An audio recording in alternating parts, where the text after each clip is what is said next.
Hello बच्चों, तो स्वागत है आप लोग का इस आंसर क्लासेज में। पिछले लेक्चर में हम लोग मोल कॉन्सेप्ट में vapour density, minimum molecular weight, percentage of element और नंबर ऑफ आयन पढ़े थे। नंबर ऑफ आयन बोले तो आयन की संख्या कैसे निकाला जाता है। तो आज हम लोग बात करेंगे सबसे पहले एम्पिरिकल फार्मूला की। एम्पिरिकल फार्मूला या इसको बोलते हैं फंडामेंटल फार्मूला और हिंदी में बोलते हैं मूलानुपाती सूत्र। तो मूलानुपाती सूत्र किसी अणु में उपस्थित परमाणुओं के पूर्ण सरल अनुपात को बताता है, मूलानुपाती सूत्र।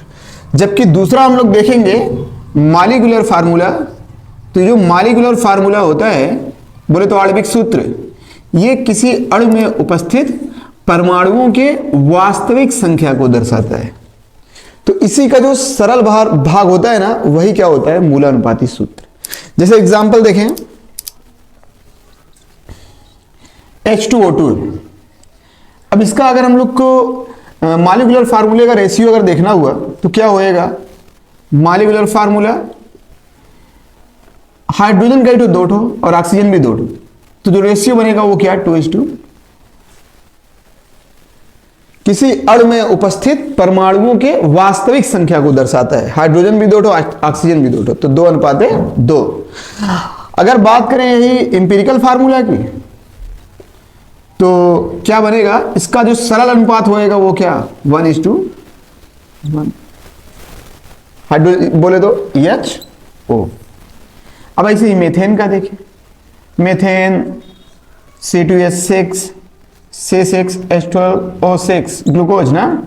तो यहां पे क्या, इसका जब हम लोग मॉलिक्यूलर फार्मूला देखने जाएंगे तो रेशियो का बनेगा 1:4।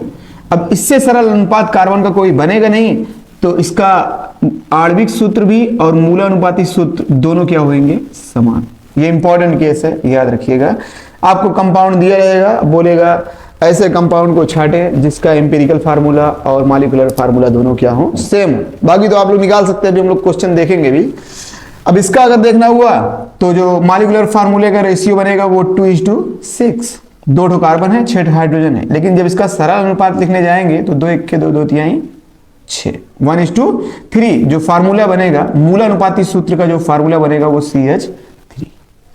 ऐसे ही यहां पे ग्लूकोज का देखने जाएंगे तो 6:12:6। अब जब इसका एम्पिरिकल फार्मूला देखने जाएंगे तो 6 × 9 6 दूनी 12 और 1, तो फार्मूला क्या बन जाएगा, CH2O। तो ये आणविक सूत्र है, ये आणविक सूत्र का अनुपात, और ये मूलानुपाती सूत्र का अनुपात। किसी अणु में उपस्थित परमाणुओं के पूर्ण सरल अनुपात को मूलानुपाती सूत्र कहते हैं, और किसी अणु में उपस्थित परमाणुओं के वास्तविक संख्या को क्या कहते हैं, आणविक सूत्र। जो मूलानुपाती सूत्र और आणविक सूत्र हैं उनमें जो संबंध होता है, तो मॉलिक्यूलर फार्मूला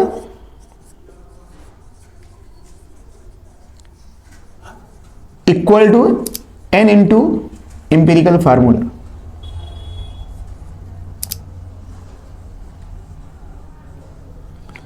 अब जैसे मान लीजिए आपको कोई क्वेश्चन दिया, एक यौगिक है A जिसका अणु सूत्र भार आपको दिया 78 और इसका एम्पिरिकल फार्मूला आपको दिया CH। तो इसके अणु सूत्र की गणना करना है। जो यहां पे आप लोग N देख रहे हैं ना, N नेचुरल नंबर है,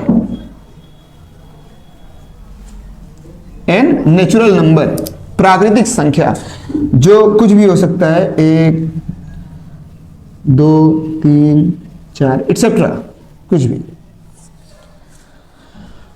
एक तो आपको क्वेश्चन दिया, उस क्वेश्चन में एक यौगिक है जिसका अणु सूत्र भार 78 है और उसका मालिक बोले तो मूलानुपाती सूत्र CH है। तो इसके अणु सूत्र की गणना करना है। तो बहुत आसान है। अणु सूत्र भार हम लोग इसको ऐसे भी लिख सकते हैं, N इक्वल टू अणु सूत्र भार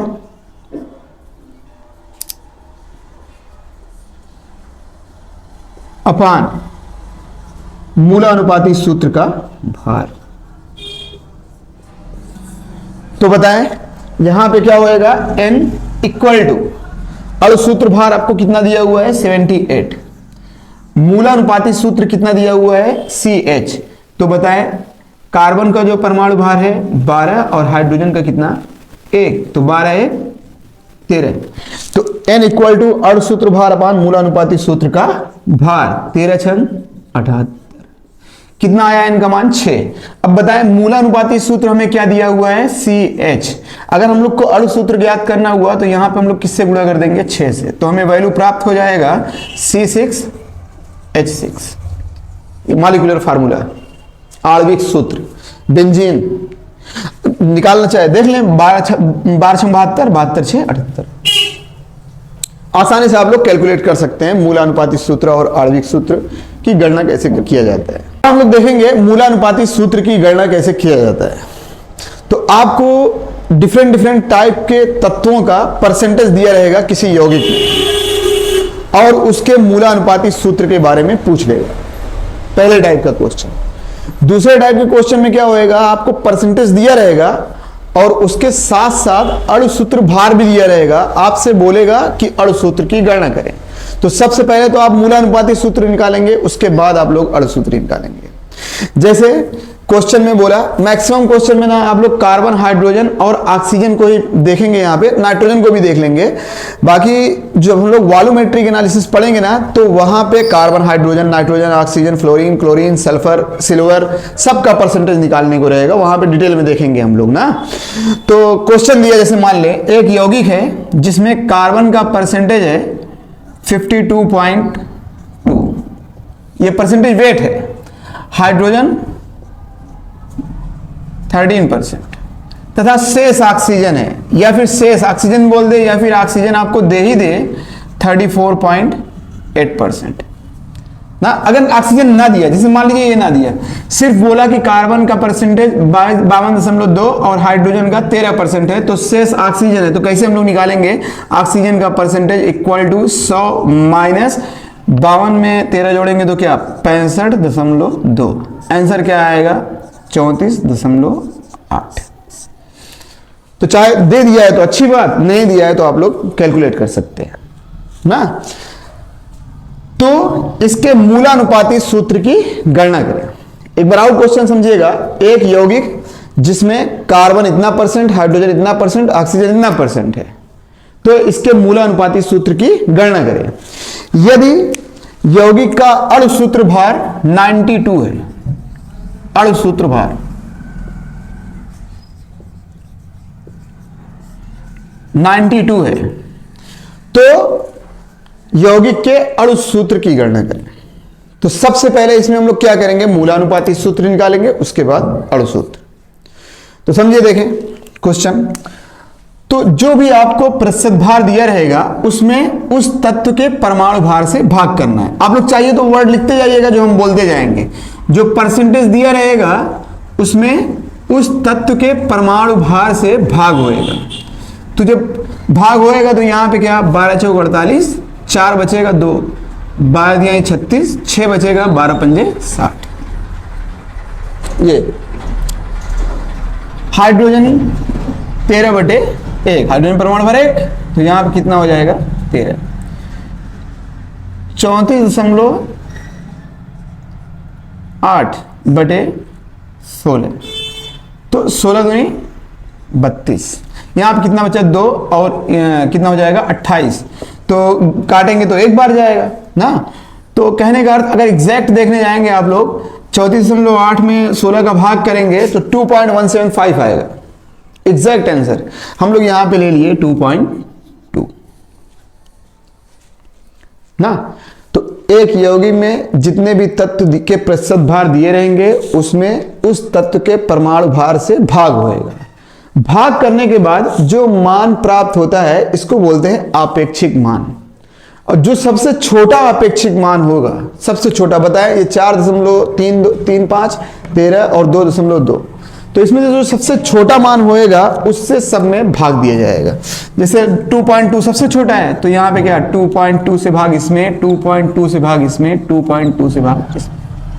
तो यहाँ पे क्या आ जाएगा नियर अबाउट 2, यहाँ पे 2 6 12 6 और यहाँ पे क्या 1। तो बताएं जो मूलानुपाती सूत्र हमें प्राप्त होएगा वो क्या C2 H6O। ये एल्कोहल भी हो सकता है, ईथर भी हो सकता है, अभी ऑर्गेनिक में हम लोग देखेंगे ना। तो ये हमें प्राप्त हुआ एम्पिरिकल फार्मूला, और ये हमें दिया हुआ है अणुसूत्र भार। समझिएगा क्वेश्चन, अगर क्वेश्चन में आपको मूलानुपाती सूत्र पूछा है तब तो ऑप्शन ये सही है, यहीं पे कहानी खत्म। अगर क्वेश्चन में आपको अणुसूत्र पूछ लिया तब उसके आगे देखें होएगा क्या। यहां पे अणुसूत्र भार हमें दिया हुआ है 92, तो हम लोग जानते हैं अणुसूत्र निकालने के लिए नेचुरल नंबर इक्वल टू अणुसूत्र भार 92 अपान भाग में 24, और 24 और 16 40, 6 46, 46 से भाग करेंगे तो आंसर कितना आ जाएगा 2। n का वैल्यू कितना आया 2। अब जब 2 आया है तो इसमें कितने से गुणा हो जाएगा 2 से, और जब 2 से गुणा होएगा तो यहां पे फार्मूला क्या बनेगा C4H12O2। तो ये एम्पिरिकल फार्मूला और ये अणुसूत्र याद रखिएगा, बहुत इंपॉर्टेंट है ना। और क्वेश्चन बताते हैं, देखें तो क्वेश्चन देखें। एक यौगिक है जिसमें P तथा Q के प्रतिशत भार 50 और 50 है। यदि P का परमाणु भार 20 और Q का परमाणु भार 10 है तो इनके मूलानुपाती सूत्र की गणना करें। तो यहां पे क्या करना है, 50 में कितने से भाग हो जाएगा 20 से, और 50 में कितने से भाग हो जाएगा 10 से। तो 20 दूनी 40, 20 पंजे 100, और यहाँ पे क्या 5। तो आपेक्षिक मान सबसे छोटा कौन, ये 2.5 यहाँ पे और 2.5 यहाँ पे कट जाएंगे तो हमें सरल अनुपात प्राप्त होएगा। फार्मूला क्या बनेगा PQ2, ये एम्पिरिकल फार्मूला। ऐसे और क्वेश्चन देखें, जैसे एग्जाम्पल है X और Y। एक यौगिक है जिसमें X का भार 14 ग्राम है और Y का भार 8 ग्राम। यदि X का जो परमाणु भार है वो 28 और Y का परमाणु भार 32 है तो इनके मूलानुपाती सूत्र की गणना करें। तो क्या होएगा, जो भार दिया रहेगा उसमें उसके परमाणु भार से क्या हो जाएगा भाग, तो 14/28 ये और 8/32 ये। अब यहां ये कटेंगे तो क्या 1/2 बोले तो 0.5, और ये कटेंगे तो क्या 1/4 बोले तो 0.25। तो यहां पे 0.25 से भाग कर देंगे, अपेक्षिक मान सबसे छोटा यही है ना, तो कटेंगे तो क्या 2 और यहां पे क्या 1। तो जो फार्मूला बनेगा वो क्या X21। बहुत आसान है एम्पिरिकल फार्मूला। तो और क्वेश्चन देखें, जैसे क्वेश्चन में आपसे बोला एक हाइड्रोकार्बन में कार्बन 80% है तथा यौगिक का वेपर डेंसिटी जो आपको दिया हुआ है वो 30 दिया हुआ है, और बोला आपसे कि यौगिक के मूलानुपाती सूत्र की गणना करें। बस यही दिया है कि एक हाइड्रोकार्बन है जिसमें कार्बन 80% है, उसका वेपर डेंसिटी 30 है, तो यौगिक के मूलानुपाती सूत्र की गणना करें। अब यहां पे देखिए आप लोग कैसे धोखा खाएंगे, आपके पास ऑप्शन सब मौजूद रहेंगे। क्वेश्चन में वेपर डेंसिटी दे रखा है, आप ध्यान दीजिएगा। होएगा क्या, अब हाइड्रोकार्बन है, कार्बन का 80% दिया हुआ है, तो हाइड्रोकार्बन बोले तो कार्बन और हाइड्रोजन का मिश्रण, तो यहां पे हाइड्रोजन कितना हो जाएगा 20%। अब इसमें क्या होएगा 80/12 और 20/1। तो जब इसको हम लोग काटने जाएंगे तो 12×72, फिर यहां 8 बचेगा, फिर 12×72 6.6, और यहां पे क्या हो जाएगा 20। तो अपेक्षिक मान प्राप्त हुआ। अब सबसे छोटा अपेक्षिक मान 6.6 है, तो उससे दोनों में भाग कर देंगे 6.6 से, तो यहां पे क्या आ जाएगा 1 और यहां पे 6×18। तो कार्बन कितना 1 और हाइड्रोजन कितना 3। तो यहां पे जो हमें मूलानुपाती सूत्र प्राप्त हुआ है वो 3 प्राप्त हुआ है। क्वेश्चन में मूलानुपाती सूत्र पूछा था। अब क्वेश्चन देखिए आपको घुमाया कहां पे, क्वेश्चन में बोला है कि वेपर डेंसिटी 30 है। अब बुद्धिजीवी जो होते हैं, बहुत स्ट्रांग बुद्धि वाले, वो क्या करेंगे, मॉलिक्यूलर वेट, बहुत खतरनाक बच्चों का ये सब गलत भी होता है ना, जो एवरेज रहते हैं ना उनका बहुत रेयर, समझते हैं ना चीज़ों को, तो उनका नहीं, जो बहुत बुद्धिजीवी है वो भनाभन हवा में उड़ाते रहते हैं और ऑप्शन में दिखता है, अभी बताते हैं हम आपको। Molecular weight equal to 2 into vapour density, तो 2 इंटू 30, यहां पे कितना आ जाएगा 60। समझिएगा क्वेश्चन, ये क्या हमें प्राप्त हुआ मॉलिक्यूलर वेट, अणुसूत्र भार। तो यहां पे क्या हो जाएगा, हम लोग जानते हैं n इक्वल टू, जो भार हमें प्राप्त हुआ है 60, और मूलानुपाती सूत्र का भार कितना 12 और 12 3 15, तो 15 चौका 60। n का मान हमें कितना प्राप्त हुआ 4, और यहां पे जब 4 से गुणा करेंगे इसमें, तो अणुसूत्र जो हमें प्राप्त होएगा वो C4 और H12। आप यकीन माने आपको जो ऑप्शन मिलेगा ऐसे ही करके मिलेगा, C2H6 CH3 C4H12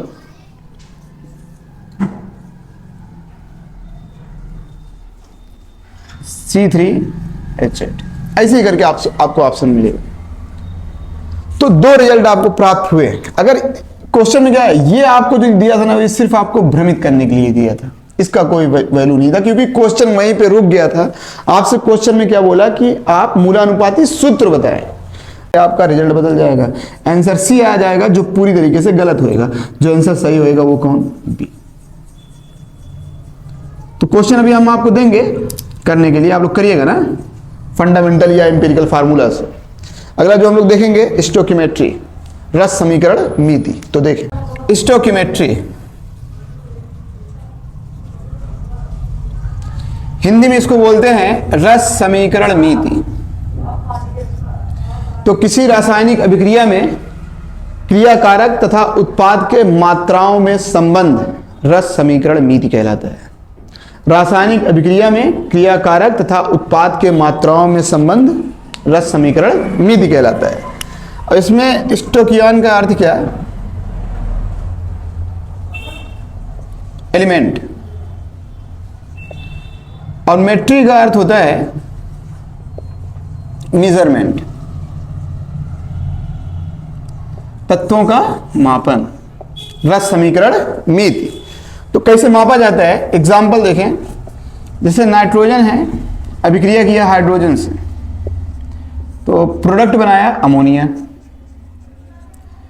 क्वेश्चन में आपको जिस भी रूप में दिया रहे, जैसे अणु के रूप में दिया रहेगा, तो नाइट्रोजन के कितने अणु हैं, एक ही मोल है ना, हाइड्रोजन 3 अणु, एक अणु नाइट्रोजन और 3 अणु हाइड्रोजन आपस में क्रिया करके कितने अणु अमोनिया बनाए, 2 अणु। ये ऐसे अगला क्या, 1 मोल, अगर मोल में दिया तो नाइट्रोजन और 3 मोल हाइड्रोजन आपस में क्रिया करके 2 मोल क्या बनाए, अमोनिया। 28 ग्राम नाइट्रोजन, कितना ग्राम है, 28। एक नाइट्रोजन का कितना होता है, 14, 2 है तो 28, और हाइड्रोजन कितना, 6 ग्राम, आपस में क्रिया करके कितना बनाए, 34 ग्राम। तो ऐसे ही डिफरेंट लीटर में अगर देखना हो तो क्या होएगा, 1 लीटर नाइट्रोजन, 3 लीटर हाइड्रोजन अभिक्रिया किए तो कितना लीटर बनाए, 2 लीटर अमोनिया। यहाँ पे आप लोग ऐसे भी लिख सकते हैं 1 इंटू 22.4, 3 इंटू 22.4, 2 इंटू 22.4।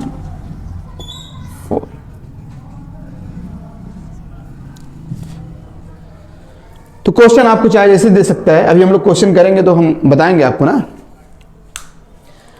अब जैसे यहां पे देखें 34 ग्राम अमोनिया बना है, कितने ग्राम हाइड्रोजन से, 6 ग्राम हाइड्रोजन से और 28 ग्राम नाइट्रोजन से।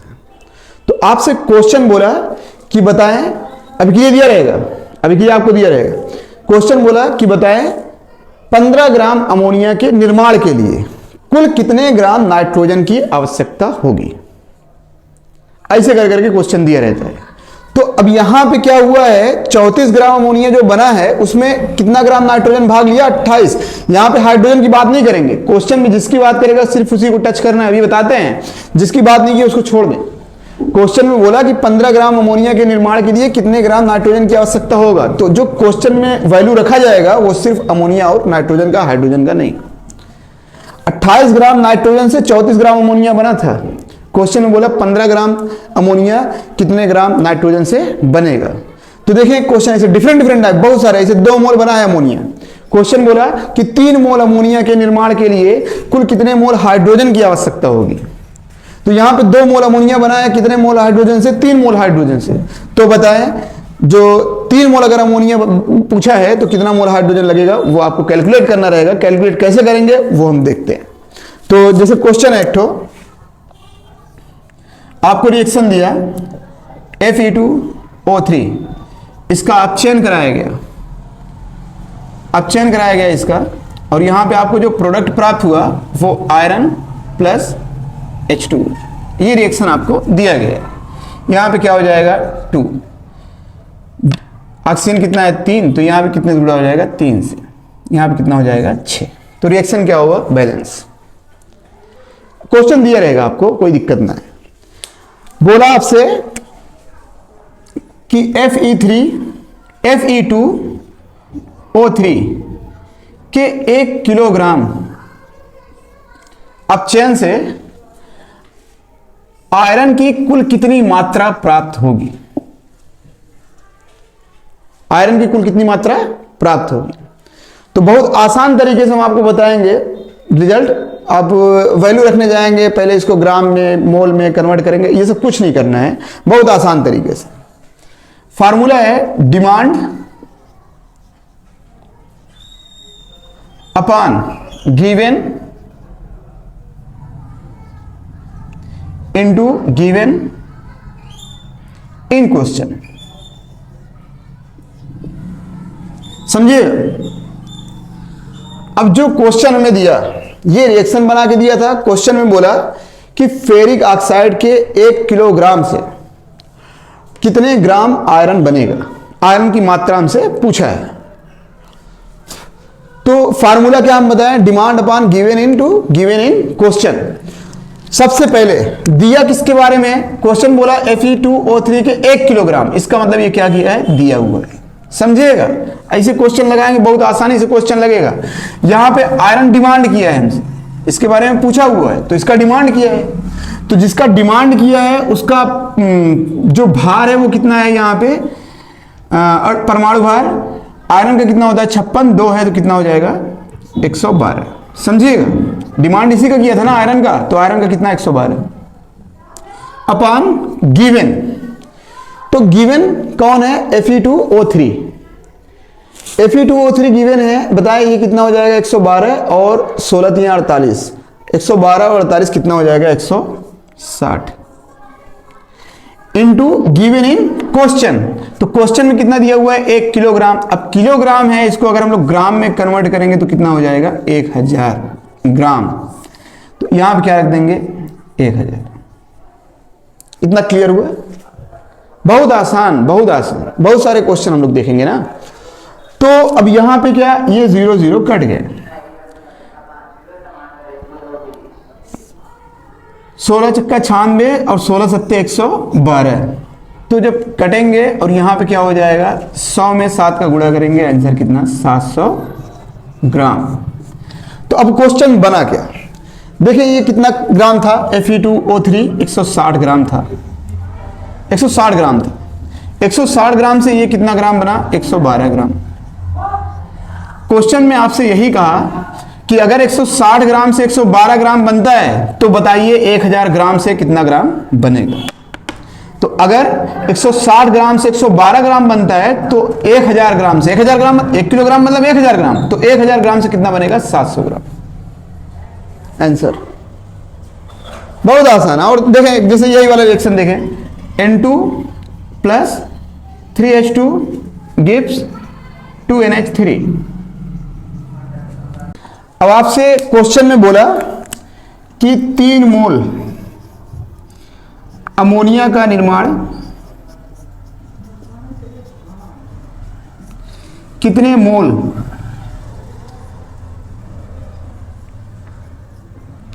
हाइड्रोजन से होगा।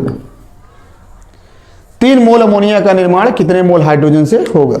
तो सबसे पहली चीज तो ये जान लें, जिसके बारे में कुछ नहीं कहा है क्वेश्चन में उसकी बात नहीं करेंगे। जो संबंध हमें बताना रहेगा क्रिया कारक और उत्पाद में, जो क्वेश्चन में दिया रहेगा सिर्फ उन्हीं के बारे में। ऊपर भी क्वेश्चन में देखें हाइड्रोजन और जल की कोई बात नहीं किया है। तो क्वेश्चन में क्या बोला कि 3 मोल अमोनिया का निर्माण कितने मोल हाइड्रोजन से होगा। तो दिया कौन है, अमोनिया गिवन। डिमांड किसका किया, कितने मोल हाइड्रोजन। तो डिमांड किसका कर दिया, हाइड्रोजन का। हाइड्रोजन कितना मोल है, 3। अमोनिया कितना मोल है, 2। क्वेश्चन में कितना मोल दिया हुआ है, 3। तो क्या हो जाएगा 9/2 कट जाएंगे, आंसर क्या 4.5 मोल। तो कहने का अर्थ 4.5 मोल हाइड्रोजन से 3 मोल अमोनिया का निर्माण होगा। अब यहीं पे अगर क्वेश्चन में मोल के स्थान पे आपको दे देता भार, क्वेश्चन बोलता कि 3 मोल अमोनिया का निर्माण कितने ग्राम हाइड्रोजन से होगा, तो भी आसान है। यहां पे क्या होता है, गिवन तो यही है, इसका डिमांड किया है, तो ग्राम में हाइड्रोजन कितना 6 ग्राम बटे अमोनिया मोल में दिया हुआ है तो मोल में रखेंगे 2 × 3 क्वेश्चन में जो दिया हुआ है। यहां पे क्या हो जाएगा 18/2, आंसर कितना 9 ग्राम। अब समझिएगा आसान भाषा में, जैसे यहां पे क्या 3 मोल हाइड्रोजन है, 3 मोल हाइड्रोजन से 2 मोल अमोनिया बना। 1 मोल अमोनिया कितने मोल हाइड्रोजन से बना होगा, 1.5। तो 2 मोल अमोनिया कितने मोल हाइड्रोजन से बना, 3 मोल। बताएं 3 मोल अमोनिया कितने मोल हाइड्रोजन से बनेगा, 1.5 और जोड़ दें उसमें 4.5, आंसर। आसान भाषा में डायरेक्ट। अब जैसे ग्राम में कहा था ना, बताएं 2 मोल जो अमोनिया बना है वो कितने ग्राम हाइड्रोजन से बना है, 6 ग्राम से। इसका अर्थ यह है कि 1 मोल अमोनिया कितने ग्राम हाइड्रोजन से बना होगा, 3 ग्राम से। 2 मोल अमोनिया 6 ग्राम हाइड्रोजन से। तो बताए 3 मोल अमोनिया कितने ग्राम से बनेगा, 9 ग्राम। देखिए 9 ग्राम। क्वेश्चन है calcium carbonate gives calcium oxide plus carbon dioxide. तो इसमें 2-3 टाइप के क्वेश्चन हम बताते हैं ना, आप लोग देखें। पहले टाइप का जो क्वेश्चन बना, आपसे क्वेश्चन में बोला कि 10 ग्राम कैल्शियम कार्बोनेट से कितने ग्राम कार्बन डाइऑक्साइड का निर्माण होगा।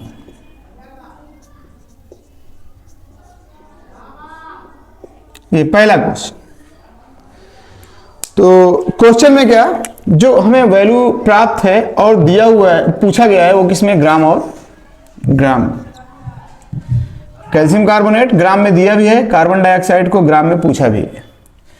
तो यहां पे दिया किसके बारे में है, कैल्शियम कार्बोनेट के बारे में, और डिमांड किसके बारे में किया, कार्बन डाइऑक्साइड के बारे में।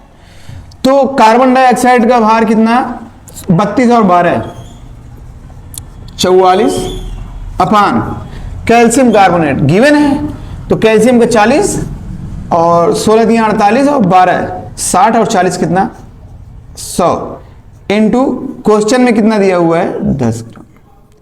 तो 0 0 कट जाएंगे, आंसर कितना 4.4 ग्राम। तो क्वेश्चन क्या बताए, 100 ग्राम कैल्शियम कार्बोनेट से 44 ग्राम कार्बन डाइऑक्साइड बन रहा है।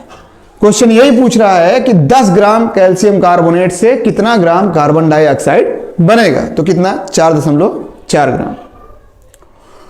दूसरा क्वेश्चन क्या, क्वेश्चन में बोला कि 2 मोल कार्बन डाइऑक्साइड के निर्माण के लिए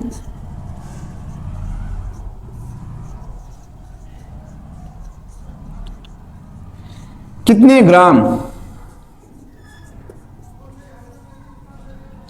कैल्शियम कार्बोनेट की आवश्यकता होगी। अब बताएं, यहां क्वेश्चन पलटा, यहां पे मोल में दिया गया है और ग्राम में पूछे। ये कार्बन डाइऑक्साइड इसमें क्या कर दिया है, गिवन कर दिया है, और कैल्शियम कार्बोनेट क्या कर दिया, डिमांड कर दिया। क्वेश्चन रिएक्शन वही है। तो बताएं कैल्शियम आप डायरेक्ट भी लगा सकते हैं। बताएं ये कार्बन डाइऑक्साइड का मोल है 1 मोल, तो 1 मोल कार्बन डाइऑक्साइड का निर्माण कितने ग्राम से हो रहा है? 100 ग्राम से। कॉमन बात है। 2 मोल कार्बन डाइऑक्साइड का निर्माण कितने ग्राम से होएगा? 200 ग्राम से। देखें डिमांड किसका किया? 100 ग्राम में अपान गिवन कौन है ये? इसके मोलों की संख्या कितना? 1 इंटू कितना मोल क्वेश्चन में बोला? 2, तो आंसर कितना? 200। आसान भाषा में चाहे जैसे आप लोग कर सकते हैं। तीसरा देखिए, ये इंपॉर्टेंट केस है।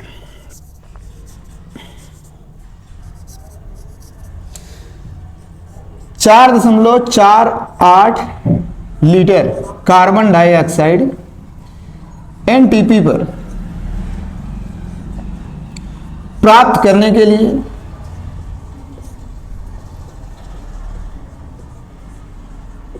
प्राप्त करने के लिए 90% शुद्धता वाले प्योरिटी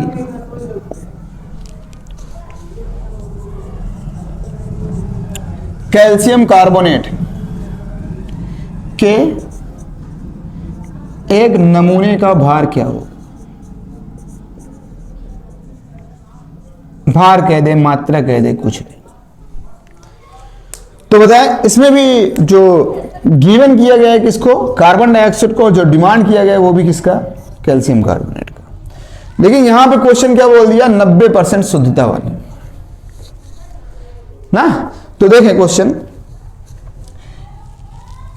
लीटर में दिया हुआ है और जो डिमांड किया है वो किसमें? भार।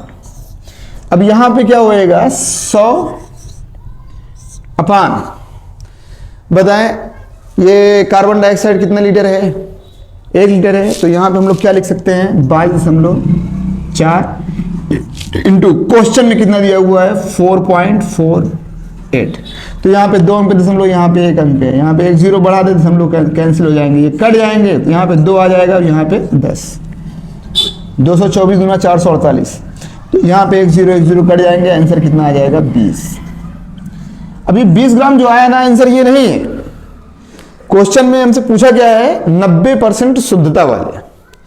तो 90% मतलब 100 ग्राम में 90 ग्राम के लिए कहा है। तो यहां पे क्या होएगा?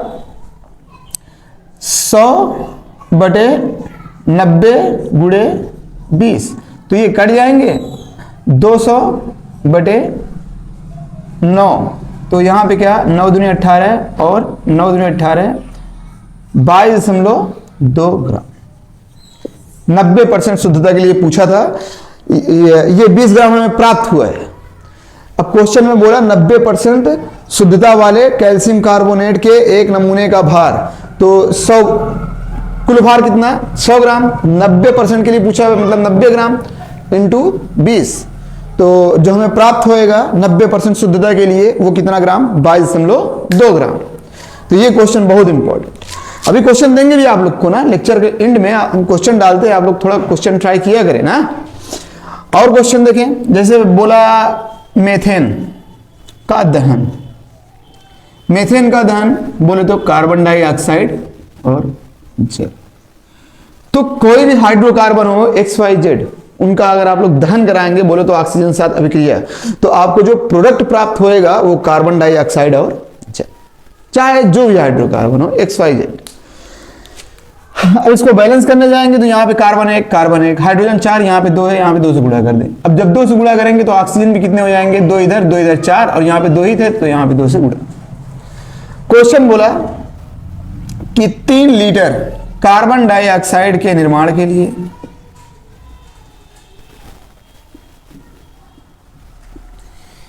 कितने लीटर मेथेन की आवश्यकता होगी?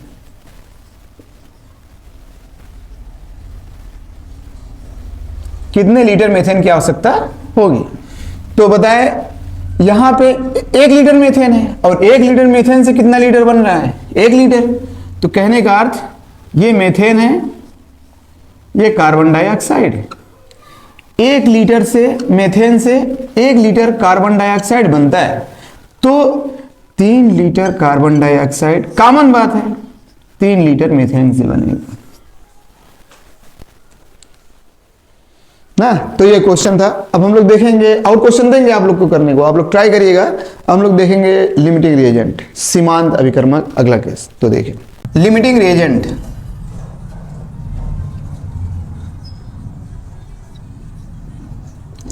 बोले तो सीमांत अभिकर्मक।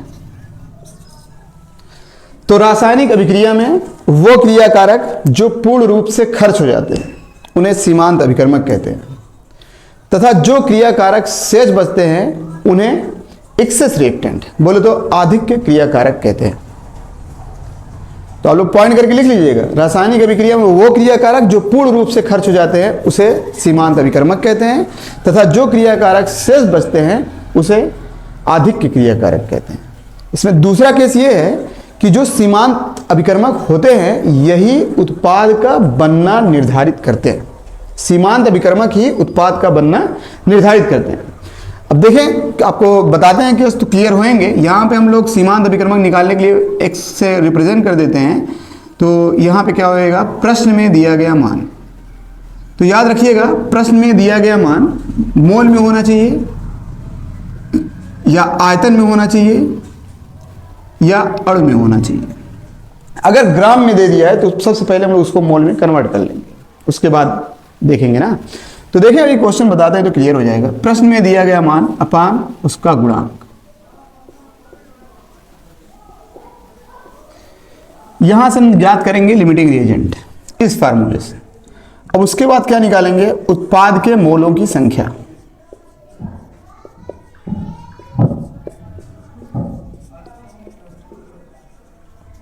उत्पाद के मोलों की संख्या इक्वल टू x इंटू उत्पाद का गुणांक। तो यदि x का मान एक से अधिक क्रिया कारक का समान आता है, एक से अधिक क्रिया कारक का समान आता है, तो वो दोनों क्या हो जाएंगे, लिमिटिंग रिएजेंट हो जाएंगे। जैसे क्वेश्चन देखें तो क्लियर होएगा ना। अब यहां पे हम दिए जैसे 2a plus b gives 2c, ये हमें रिएक्शन दिया हुआ है। उसके बाद क्वेश्चन में बोला कि यदि 4 मोल C 2 मोल B के साथ अभिक्रिया करता है तो कितने मोल C बनाएगा ना। तो सबसे पहले हम लोग किसकी गणना करेंगे, x की। तो यहां पे हम लोग निकाल देते हैं x a के लिए। प्रश्न में दिया गया मान कितना है, 4 बटे उसका गुणांक कितना है, 2। तो कटेंगे तो वैल्यू कितना आएगा, 2। b के लिए हम लोग जब देखने जाएंगे xb, तो प्रश्न में दिया गया मान कितना है, 2 अपान इसका गुणांक कितना, 1। तो वैल्यू कितना प्राप्त हुआ, 2। तो एक से अधिक क्रिया कारक के x का मान अगर समान प्राप्त होएगा तो दोनों क्या हो जाएंगे, लिमिटिंग रिएजेंट। तो चाहे आप लोग जिसको लिमिटिंग रिएजेंट मान लें। अब उत्पाद के मोलों की संख्या, तो उत्पाद के मोलों की संख्या जो होएगा वो क्या होएगा, x बोले तो 2 इंटू उत्पाद का गुणांक कितना, 2। आंसर कितना, 4 मोल। कॉमन बात है यार, 2 मोल A था, 1 मोल B था, 2 मोल C बना। अब ये क्या हो गया, 2 गुना, ये भी क्या हो गया, 2 गुना, तो ये भी क्या हो जाएंगे, 2 गुना।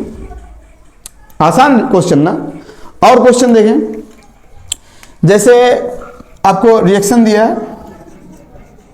3a plus 2b gives 2c, ये रिएक्शन दे दिया।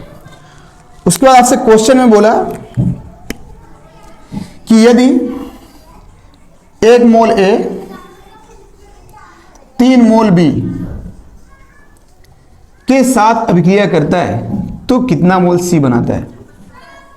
अभी देखें, इसके पहले हम लोग क्या पढ़े हैं, स्टोकियोमेट्री। अब स्टोकियोमेट्री के अकॉर्डिंग देखेंगे तो ये कितना 3 मोल, ये कितना 2 मोल, तो ये भी 2 मोल ना, ऐसे ही पढ़ के आए ना। वहां पे क्या रहता था कि पूछता था कि यदि ऐसा क्वेश्चन पूछता था कि 2 मोल C के निर्माण के लिए कितने मोल A की आवश्यकता होगी। अब यहां पे क्वेश्चन बदल गया। क्वेश्चन क्या कह रहा है कि तीन मोल ए था, 2 मोल बी था, 2 मोल सी बनाया।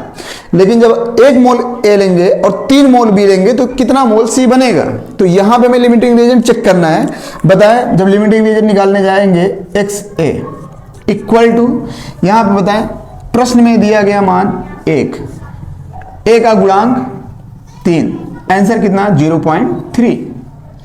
बी की बात करेंगे जब बी इक्वल टू, प्रश्न में दिया गया मान 3, गुणांक कितना है 2, कट जाएंगे तो 1.5। बताएं,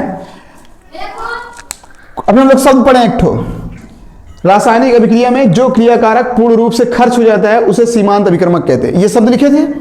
अब यहां पे देखें, क्या ए पूर्ण रूप से खर्च हुआ है? क्या कुछ ना कुछ तो भाग शेष बचा है ना, बी भी कुछ ना कुछ भाग शेष बचा है ना। तो ऐसा नहीं है कि पूर्ण रूप से खर्च ही हो जाए, हमें देखना क्या है कि किसके एक्स का मान कम होगा। जिसके एक्स का मान हमें कम प्राप्त होएगा वही लिमिटिंग रिएजेंट कहलाएगा।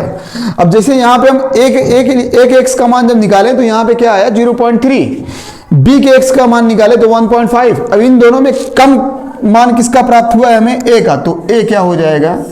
Limiting reagent. तो उत्पाद का बनना निर्धारित करेगा ना ये ए। बताएं 0.3 मोल प्राप्त हुआ है, उत्पाद के मोलों की संख्या हमें निकालना है। तो उत्पाद की जो मोलों की संख्या हमें प्राप्त होएगा, कॉमन बात है, x का मान कितना प्राप्त हुआ है 0.3 इंटू उत्पाद के मोल, उत्पाद का गुणांक कितना है 2, आंसर हमें कितना प्राप्त होगा 0.6। तो ये लिमिटिंग रिएजेंट। अब लिमिटिंग रिएजेंट में जैसे मान लें यहां पे क्या है, सेम यूनिट है, मोल मोल और वहां भी मोल। क्वेश्चन में अगर आपको ये ग्राम में दे दिया, एक ग्राम में दे दिया, एक मोल में दे दिया, तो आप लोग को करना क्या है, जो ग्राम में वैल्यू दिया रहेगा उसको मोल में पहले कन्वर्ट करेंगे, फिर उसके बाद लिमिटिंग रिएजेंट निकालेंगे। क्योंकि यहाँ पे जो x इक्वल टू प्रश्न में दिया गया मान देख रहे हैं ना, तो प्रश्न में दिया गया मान या तो मोल में होना चाहिए, या तो आयतन में होना चाहिए, या तो अणु में होना चाहिए। अगर ग्राम में दिया है तो आपको सबसे पहले उसको मोल में कन्वर्ट करना होगा। तो देखें और क्वेश्चन अभी क्लियर होता है वो भी। क्वेश्चन है zinc plus 2HCl gives ZnCl2 plus H2। ये आपको रिएक्शन दे रखा। क्वेश्चन में आपसे बोला कि 10 ग्राम जिंक 4 मोल HCl जब आपस में क्रिया करेंगे तो कितना मोल हाइड्रोजन बनाएंगे, ये क्वेश्चन है। तो सबसे पहले हम लिमिटिंग रिएजेंट याद करने जाएंगे, तो पहले HCl का ही याद कर ले। यहां पे क्या प्रश्न में दिया गया मान 4/2, कट जाएंगे, आंसर कितना 2। बचा क्या जिंक। तो जब जिंक की हम लोग याद करने जाएंगे, यहां पे जिंक हमें किस में दिया हुआ है, ग्राम में। तो सबसे पहले इसको हम क्या करेंगे, मोल में कन्वर्ट कर लेंगे। तो जब मोल में कन्वर्ट करने जाएंगे, हम लोग जानते हैं मोल इक्वल टू होता है वेट अपान एटॉमिक वेट होएगा जिंक है तो यहां पे क्या 10 बटे जिंक का जो एटॉमिक वेट होता है वो 65। जब काटेंगे इसको तो यहां पे क्या हो जाएगा, 0.0 बढ़ जाएंगे, कट जाएगा, 65 एकन्नम 65, बचेगा 35। तो 0 बढ़ाएंगे 350 होएगा, 65 पंजे 6 पंजे 30, 325, तो 5 0.15 मोल क्या प्राप्त हुआ हमें जिंक का। तो कहने का अर्थ क्या, जो आपको ये रिएक्शन दिया, रिएक्शन देने के बाद आपसे बोला कि 10 ग्राम जिंक 4 मोल HCl के साथ अभिक्रिया करके कितना मोल हाइड्रोजन बनाएगा। तो ये ग्राम में जो दिया हुआ है ना आपको, ये एक्चुअल में क्या है 0.15 मोल। तो बताएं यहां पे क्या होएगा 0.15 मोल में कन्वर्ट कर दिया ना, गुणांक इसका कितना है 1, तो आंसर में कितना प्राप्त होएगा 0.15। तो लिमिटिंग रिएजेंट क्या होएगा जिंक ना। उत्पाद के मोलों की संख्या, तो हाइड्रोजन के मोलों की संख्या हमें ज्ञात करना है। यहां पे क्या होएगा 0.15 इंटू हाइड्रोजन का गुणांक कितना 1 ही है, तो यहां पे 0. इसका आंसर।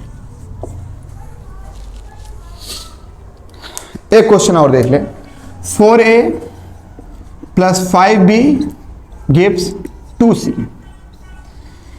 ए आपको दिया है क्वेश्चन में 2 मोल तथा बी 1 मोल से कितना मोल सी बनेगा। ये आपको रिएक्शन दिया, उसके बाद क्वेश्चन बोला कि 2 मोल A तथा 1 मोल B आपस में क्रिया करके कितना मोल C बनाएंगे।